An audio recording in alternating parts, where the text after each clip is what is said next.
మరి మే 2వ తారీఖున మోడీ గారు అమరావతికి మళ్ళీ పునఃశంకుస్థాపన చేయడానికి వస్తూ ఉన్నారు. మరి ఎప్పటికే ఈయన రాక మీద ప్రచారం చేస్తూ ఉన్నారు వైసీపీ వాళ్ళందరూ కూడా సోషల్ మీడియాలో. కానీ గతంలో తట్టమట్టి చెంబు నీళ్ళు ఇచ్చి చేతులు దులుపుకున్న మోడీ మళ్ళీ రెండోసారి వందల కోట్లు ఖర్చు పెట్టి పునఃశంకుస్థాపన అని అంటూ ప్రజలను మభ్యపెట్టడానికి ఈరోజు చంద్రబాబు నాయుడు తీసుకొస్తా ఉన్నాడు మోడీని అని చెప్పేసి కూడా పెద్ద ఎత్తున ప్రచారం చేస్తున్నారు. ఏంటి సార్ అసలు ఏ విధంగా చూస్తారు? మాన్యశ్రీ మన దేశ ప్రధాని గారు మళ్ళీ అమరావతి ప్రాంతంలో ఏదైతే పనులు ఆగిపోయాయో రాజకీయ కక్షతో ఈ ప్రాంతాన్ని కులాలు మతాలు ఏదో ఒక దానికి పరిమితం అని చెప్పేసి మచ్చేసి అభివృద్ధికి వ్యతిరేకంగా ఇచ్చిన మాటను తప్పినటువంటి వైసీపీ గవర్నమెంటు, ప్రత్యేకించి జగన్మోహన్ రెడ్డి చెప్పినటువంటి మాటల్ని ఈ శుభ సందర్భంలో మనం గుర్తు చేసుకోవాల్సిన అవసరం లేదు.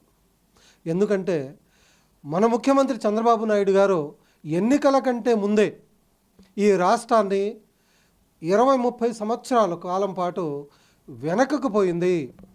అధికారం ఒకటే భావ్యం కాదు, ఏ విధంగా సరే ఈ రాష్ట్రాన్ని అభివృద్ధి చేసుకోవాలనేటటువంటి ఒక విజనరీ థాట్తోనే బీజేపీతో పొత్తు, అదేవిధంగా మన పవన్ కళ్యాణ్ గారితో కలిసి కూటమి ప్రభుత్వంగా ఏర్పాటు అయింది.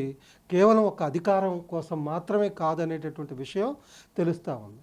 ఇప్పుడు ఈ ప్రాంతాన్ని తిరిగి శంకుస్థాపన చేయటానికి ప్రధానమంత్రి గారు వస్తున్నారు. దీనికి గాను ఇప్పటికే రాజధాని యొక్క అభివృద్ధి కోసం బడ్జెట్లో కానివ్వండి, లేకపోతే పోలవరానికి సంబంధించినటువంటి విషయాల్లో కానివ్వండి, ప్రత్యేకంగా కేంద్ర ప్రభుత్వం ఇతోధికంగా సహాయం చేస్తూ ఉంది.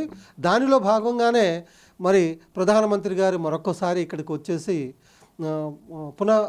ప్రారంభం అనేటటువంటి ఈ అభివృద్ధి కార్యక్రమాలు లక్షల కోట్ల అభివృద్ధి పనుల కోసం శంకుస్థాపన చేయడానికి వస్తూ ఉన్నారు. దీన్ని జీర్ణించుకోలేని ఈ ఫ్యాక్షనిస్టు ప్రభుత్వం, ఈ అభివృద్ధి నిరోధక ప్రభుత్వం, కూటమి ప్రభుత్వం ఎప్పుడైతే ఏర్పడిందో 100 రోజులు కాకముందే నెల రోజుల లోపే శాంతి భద్రత విఘాతం కలిగి దీన్ని రద్దు చేయమని చెప్పేసి వెళ్ళినటువంటి జగన్మోహన్ రెడ్డికి తగునా అని చెప్పేసి అభివృద్ధి గురించి ఆలోచించలేని తండ్రి యొక్క శవాన్ని పక్కన పెట్టి అధికారం మాత్రమే కావాలా, ముఖ్యమంత్రిని మాత్రమే కావాలా, ఇందులో తల్లి చెల్లి సమాజం దేది కాదని చెప్పేసి భావించినటువంటి వైసీపీ ప్రభుత్వానికి కానీ జగన్మోహన్ రెడ్డికి కానీ ఇది ఏ విధంగా అర్హత ఉన్నటువంటి మాట అని చెప్పేసి తెలియజేస్తా ఉన్నాం. అంటే ముఖ్యంగా ఈ 11 నెలల నుంచి రాష్ట్రానికి కేంద్రం సపోర్ట్ ఎంతవరకు ఉందంటారు? అసలు అమరావతి విషయంలో కేంద్రం ఎలాంటి చర్యలు తీసుకుంటుందంటారు? బడ్జెట్ కేటాయింపులు ఏ విధంగా ఉందంటారు?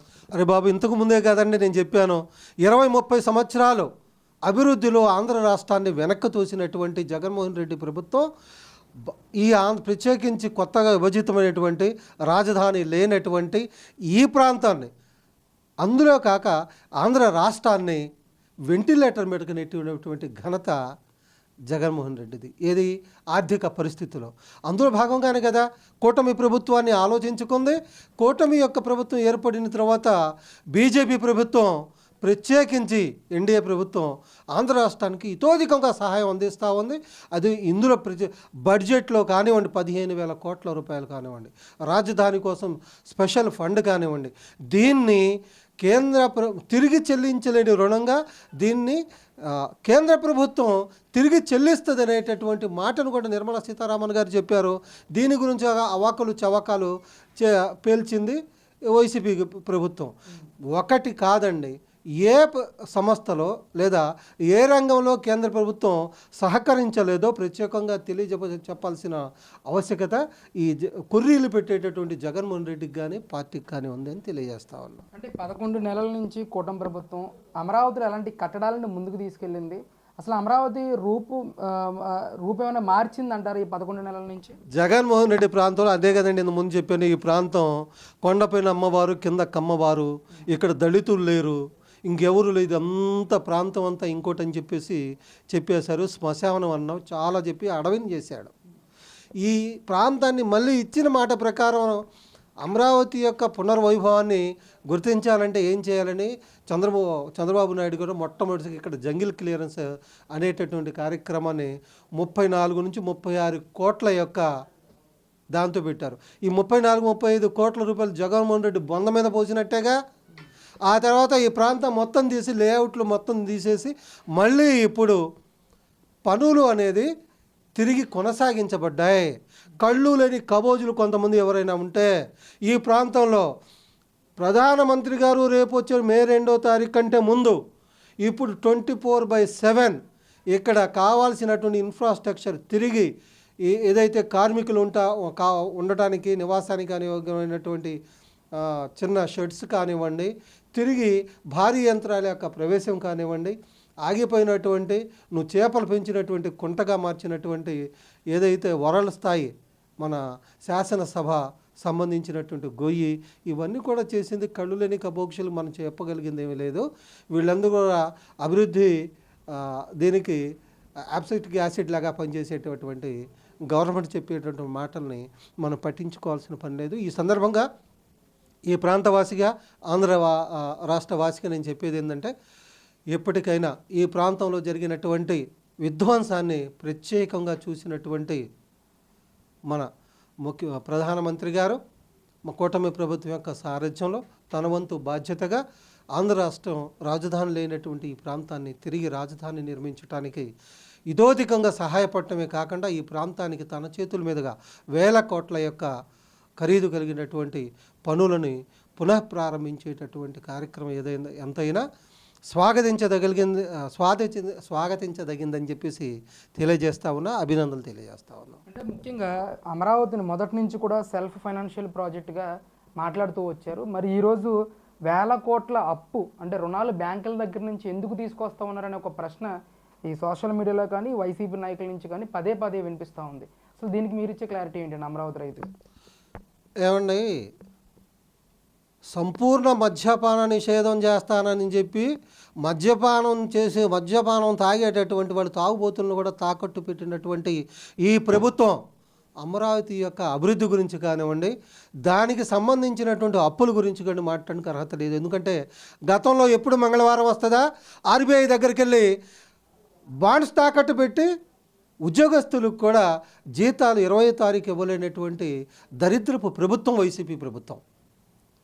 ఈ ప్రాంతంలో సెల్ఫ్ ఫైనాన్స్గా ఏదైతే ల్యాండ్ని ప్రొక్యూర్ చేసి ఉంచారో ఆ ల్యాండ్ని తాకట్టు పెట్టినటువంటి ప్రభుత్వం, దరిద్రపు గొట్టు ప్రభుత్వం ఏదైనా ఉందంటే వైసీపీ ప్రభుత్వం. ఏది ఏమైనా ఇప్పుడున్నటువంటి ల్యాండ్ని నువ్వు చేసినటువంటి ఘనకార్యాల వల్ల ల్యాండ్ వాల్యూ పూర్తిగా తగ్గిపోయింది.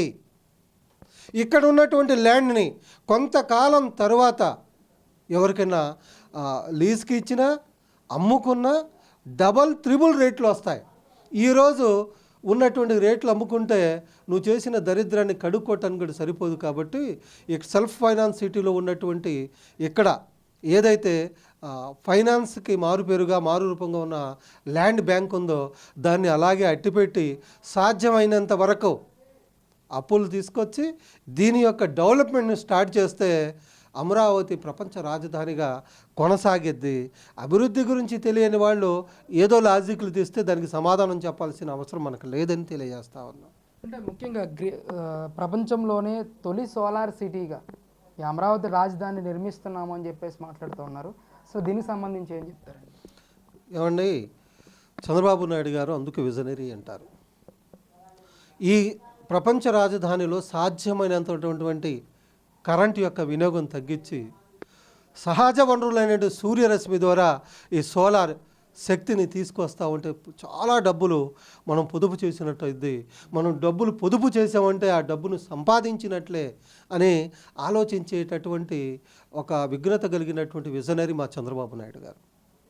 పీపీఏలు రద్దు చేయొద్దు మహానుభావుడా అని చెప్పి కేంద్ర ప్రభుత్వం కూడా చెప్పితే పీపీఎల్ని రద్దు చేసి ₹3 ₹4 యూనిట్ కరెంట్ని 14 రూపాయలకి రాష్ట్ర ప్రభుత్వం చేత ప్రజల యొక్క ట్యాక్స్ డబ్బులతో కొన్నటువంటి నీకు అడగటానికి అర్హత ఉందా అని చెప్పేసి అడుగుతా ఉన్నా. 9 సార్లు జగన్మోహన్ రెడ్డి దళితులకి ఉచిత కరెంట్ అన్నాడు, మాట తప్పాడు. మేనమామలు ఇంకేంటో అన్నాడు, మాట తప్పాడు. తను ఏదైనా సరే అణగారిన వర్గాలకు కానివ్వండి, ఉన్నత వర్గాలకు కానివ్వండి, విద్య, వైద్యం, సామాజికంగా ఏ విధంగా కావాలో అన్నీ కూడా మోసం చేసినటువంటి జగన్మోహన్ రెడ్డి ఇప్పుడు కరెంటు బిల్లులు 9 సార్లు పెంచండి, నేను పెంచను, ఉచితంగా ఇస్తానని చెప్పేసి దానికి ముందు నువ్వు సమాధానం చెప్పి ఇప్పుడు నీ ఘనకార్యం వల్ల కాదా, ఇప్పుడు నువ్వు చేసినటువంటి అగ్రిమెంట్ల వల్ల కాదా ఈ స్వల్పంగా పెరుగుతున్నటువంటి విద్యుత్ ఛార్జీలు, బహిరంగ చర్చకు నువ్వు కానీ నీ పార్టీ సభ్యులు కానీ సిద్ధమా అని చెప్పేసి అడుగుతా ఉన్నాను.